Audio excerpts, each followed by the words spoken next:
సుమన్ టీవీలో మీ business promotions కోసం ఈ కింది నెంబర్ను సంప్రదించగలరు.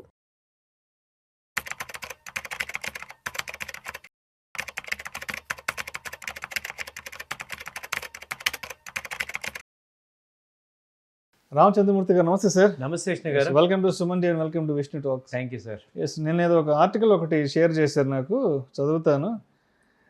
India's defence and ship building leaders with latest order book అంటే పెద్ద పెద్ద కంపెనీస్కి పెద్ద ఎత్తున ఆర్డర్ బుక్స్ అంటే పెద్ద ప్రాజెక్ట్స్ వచ్చినట్టే కదా. అవునండి. ఏదో కొన్ని కంపెనీస్ లిస్ట్ ఏదో ఉంది. ఎస్, మన ఆడియన్స్కి డిఫెన్స్కి సంబంధించిన ఏ కంపెనీస్కి ఆర్డర్ బుక్ వచ్చింది ఏంటనే దాని గురించి just for the knowledge sharing, information, educative పర్పస్గా అక్కడ ఏముందో మనకి వచ్చిన న్యూస్ ప్రకారం ఏముందో చెప్పుకుందాం. దయచేసి గమనించండి, ఇది ఎటువంటి రికమెండేషన్ కాదండి. పెట్టుబడులు పెట్టే ముందు మీ అడ్వైజర్ని సంప్రదించి మాత్రమే తుది నిర్ణయం తీసుకోగలరని మనవి. ఈ వీడియోలో ప్రస్తావించబోతున్న అంశాలు కేవలం ప్రేక్షకులకు ఒక అవగాహన కొరకు, ఇన్ఫర్మేషన్ కొరకు మాత్రమే, దయచేసి గమనించగలరు. ఎస్, రామచంద్రమూర్తిగా స్టార్ట్ చేయండి. యాక్చువల్గా హాల్కి 2,54,000 crore ఆర్డర్ బుక్ ఉంది. 2,54,000 కోట్ల ఆర్డర్ బుక్ వచ్చింది హాల్కి. దాని ఇంపాక్ట్ కూడా మనకి చార్ట్స్ లో కనపడుతుంది. ఇప్పుడు ఇది 5,000, అంతకుముందు 4,000 దగ్గర ఉండేది, ఇప్పుడు 5,000కి వచ్చింది. లాస్ట్ క్వార్టర్ రిజల్ట్స్ బాగా వచ్చాయి. సో ఈవెన్ చార్ట్స్ కూడా పాజిటివ్ గానే చూపిస్తున్నాయి. వీక్లీ చార్ట్ కానీ మంత్లీ ఆర్డర్ బుక్ వచ్చిన తర్వాత కొంత పాజిటివ్ వచ్చింది. తర్వాత బిఈఎల్ వచ్చి 72,000 crores ఆర్డర్ బుక్ ఉంది. బిఈఎల్ 72,000 కోట్ల ఆర్డర్ బుక్ వచ్చింది. తర్వాత బిఈఎంఎల్ వచ్చి 15,000 కోట్లు, almost 16,000 crores order book present ఉంది బిఈఎంఎల్. దాని తర్వాత మెస్డాక్ వచ్చి 20,000 crores ఆర్డర్ బుక్ ఉంది.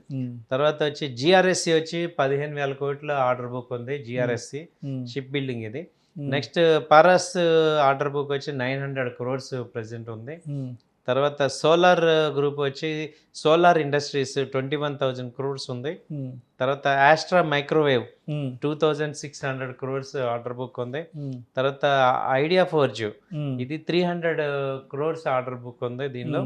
తర్వాత డిసిఎక్స్ ఇది వచ్చి దాదాపు 900 కోట్లు ఉంది. డేటా ప్యాటర్న్ వచ్చి ఇది 2,000 crores ఆర్డర్ ఉంది, ఆర్డర్ బుక్ ఉంది. అలాగే మిదాని వచ్చి 2,500 crores ఆర్డర్ బుక్ ఉంది. కొచ్చిన్ షిప్ 22,000 crores, బీడిఎల్ కూడా 22,000 crores. సో ఈ సెగ్మెంట్ అంతా కూడా ప్రెసెంట్ అప్ ట్రెండ్ కనపడుతుంది దీనిలో. సో ఏంటంటే గవర్నమెంట్ ఇయర్ ఫ్రెష్గా ఈ కంపెనీస్ అన్నిటికీ కూడా పెద్ద పెద్ద షిప్లు తయారు చేస్తుంది. డిఫెన్స్ అంతా కూడా చైనాని ఎదుర్కోవడానికి, ఎందుకంటే లాస్ట్ 6-7 months నుంచి చూసాం కదా, ఈవెన్ ఇరాన్, ఇరాక్ వాళ్ళు, అమెరికా ఇవన్నీ చూసి మన వాళ్ళు కూడా కొంత ఆర్మీని స్ట్రెంథన్ చేసుకుంటున్నారు. అయితే ఇంకో విషయం ఏంటంటే ఇంతకు ముందు అంతా కూడా ఎక్స్టర్నల్ గా ఆర్డర్స్ వచ్చేవి. ఇప్పుడు ఏంటంటే ఇంటర్నల్ గానే మన యొక్క డిఫెన్స్ కంపెనీస్కి బాగా ఇవ్వడం జరుగుతుంది. సో మన ఓన్ అదివరకు మనం రష్యా నుంచి లేకపోతే రాఫెల్ యుద్ధ విమానాలు ఇవన్నీ బయట నుంచి తెచ్చేవాళ్ళం. ఇప్పుడు ఏంటంటే ఇండిజినియస్గా మంచిగా బిల్డ్ చేస్తున్నారు. సో ఇది ఒక పాజిటివ్ పాయింట్. సో మన కంపెనీలకే మనకి ఆర్డర్ బుక్ బాగా పెరుగుతుంది. అయితే వీటిల్లో ఇంకోటి ఏంటంటే ఈవెన్ ఎక్స్పోర్ట్ కూడా చేస్తున్నారు ఈ కంపెనీస్ వేరే కంట్రీస్కి, కమ్యూనిటీస్. కాబట్టి డిఫెన్స్ సెక్టర్లో కొంత ఎక్స్పోజర్ పెట్టుకోవడం అనేది అడ్వైజబుల్. రైట్. సో ఇప్పుడు రామచంద్రమూర్తి గారు, ఇందాక మీరు చెప్పారు, ఇప్పుడు ఆర్డర్ బుక్స్ వచ్చిన తర్వాత కంపెనీలకు సంబంధించిన గ్రాఫ్లు కొంత పాజిటివ్లో ఉన్నాయన్నారు కదా. సరే, ఇప్పుడు ఎంత పాజిటివ్లో ఉన్నా కూడా ఎస్, ఒక ఇన్వెస్టరు అంటే కంపెనీకి ఆర్డర్ బుక్ వచ్చేసింది, ఒక 1,000 కోట్లు 2,000 కోట్లు వచ్చేసాయి, తొందరపడి ఇన్వెస్ట్ చేయకుండా, ఇప్పుడు ఎంత ఆర్డర్ బుక్ వచ్చినా టెక్నికల్స్గా గ్రాఫ్ పరంగా ఎంత గ్రీన్గా ఉన్నా సరే, ఎస్ మన వైపు నుంచి ఆ కంపెనీ ఫండమెంటల్స్, టెక్నికల్స్, ఎటువంటి విషయాలు మనం తప్పనిసరిగా దృష్టిలో ఉంచుకోవాలి. ఎక్సలెంట్ సార్, ఈ పాయింట్ బాగానండి. ఆర్డర్ బుక్ అంటే మీనింగ్ ఏంటంటే నాకు బిజినెస్ వచ్చినట్టు, ప్రాజెక్ట్స్ అది ఎగ్జిక్యూట్ చేయాలి కదా, ఎగ్జిక్యూట్ చేయాలి, మనీ రావాలి. ఎగ్జాక్ట్లీ. సో అది కొంచెం గుర్తుపెట్టుకోవాలి. అంటే ఇది కంపెనీ ఎగ్జిక్యూట్ చేయాలి కదా, అది తయారు చేసి వాళ్ళకి ఇవ్వాలి, దానికి కొంత టైం పడుతుంది. సో ఇదేంటంటే ఒక 6 నెలల నుంచి 1 year హోల్డ్ చేస్తానన్న వాళ్ళకే ఇది అడ్వైజబుల్. ఇది ఇంట్రడ్యూస్ చేస్తాను 4 రోజుల్లో అమ్మేస్తానన్న వాళ్ళకి ఇది పెద్ద న్యూసే కాదు. But long term investment, wealth క్రియేషన్లో ఇది ఒక మంచి న్యూస్. అంటే ఏ కంపెనీకి ఆర్డర్ బుక్ ఉంది అంటే ఏంటి, ముందు వాళ్ళకి బిజినెస్ ఉన్నట్టే కదా. బిజినెస్ ఉందంటే ఇవాళ కాదు రేపైతే డెలివరీ చేస్తారు, గ్రోత్ వస్తుంది. కాబట్టి ఏంటంటే మీరు మొత్తం సెక్టార్లో 20%, మ్యాక్సిమం 30% మీద ఉండాలి ఇన్వెస్ట్మెంట్. ఇప్పుడు నాకు ఇది బాగుంది కదా అని చెప్పి హాల్లో 10 లక్షలు నా దగ్గర క్యాపిటల్ ఉంటే 10 లక్షలు కొనకూడదు, గుడ్డుగా వెళ్ళి ఇన్వెస్ట్ చేయకూడదు. ఒక 20%, 25% మ్యాక్సిమం పెట్టుకుంటే మీకు రేపొద్దున తగ్గిన మిగతా క్యాపిటల్ ఇబ్బంది అవుతాం, ఎరుడు కాకుండా ఉంటుంది. అది చాలా ఇంపార్టెంట్. సో ఇది ఒకటి మీరు మెయింటైన్ చేస్తే, అంటే ఇప్పుడు కంపెనీ పెద్ద కంపెనీ కదా, నాకు బాగా తెలిసిన కంపెనీ, నేను ప్రతిరోజు చూస్తున్న కంపెనీ, ఆ కంపెనీ అంటే నాకు ఇష్టం అని చెప్పి లవ్ అండ్ ఎఫెక్షన్స్ ఇక్కడ చేయకూడదు, పనిచేయవు. పని చేయకూడదు. కంపెనీ టెక్నికల్స్ ఫండమెంటల్ స్ట్రాంగ్గా ఉన్నాయి, పీర్ రేషియోస్ ఎలా ఉన్నాయి ఏంటి ఇవన్నీ చూసుకోవాలి. మీరు అన్నారు కాబట్టి ఒక ఎగ్జాంపుల్ చెప్తున్నాను, మీ రీసెంట్గా జరిగిన ఎగ్జాంపుల్ కూడా, ఎందుకంటే ఇంకా డీటెయిల్గా చెప్తే ఒక ఆయన హిందుస్థాన్ యూనిలివర్ ఉంటే దానిలో ఏం చేశారు, మామూలుగా ఆయన ఒక 10 lakhs ఆయన దగ్గర ఉంటే ఆ రోజు లాస్ట్ క్వార్టరే రిజల్ట్స్ వస్తాయి లేని 2 రోజుల క్రితం ఆయన ఏదో ఆయన డబ్బులు ఒక 5 లక్షలు పెట్టి కొనుక్కుంటే ఈ డీలర్స్ ఆపరేటర్స్ ఏం చేశారు, ఆయన ఇన్ఫ్లుయెన్స్ చేసి సార్ బాగుంది మొత్తం మార్జిన్ ఫండింగ్ కూడా తీసుకోండి ఏం పర్లేదు అని చెప్పి 10 lakhsకి 30 lakhs పెట్టి ఇన్వెస్ట్మెంట్ చేయించారు ఒకే కంపెనీలో, హిందుస్థాన్ యూనిలివర్. అది రిజల్ట్ బ్యాడ్ వచ్చింది.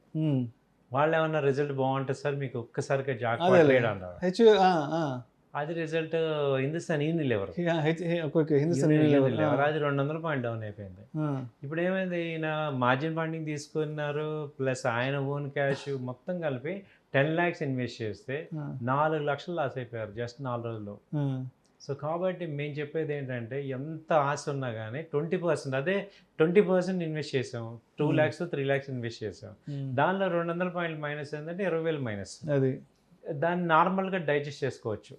So investors, traders, short term investments అందరూ కూడా ఈ రిజల్ట్స్ ఉన్నాయి కాబట్టి విపరీతంగా ఒక్క రోజులోనే జాక్పాట్ ట్రేడ్స్ అవుతారు అనేది మాత్రం దయచేసి పెట్టుకోకండి, దాన్ని రెగ్యులర్గా వెళ్ళండి, అప్పుడు మీకు కంఫర్ట్ ఉంటుంది. Right right. అండ్ ఇదే వీడియోలో ఇంకొక టాపిక్ గురించి కూడా మాట్లాడేద్దాము.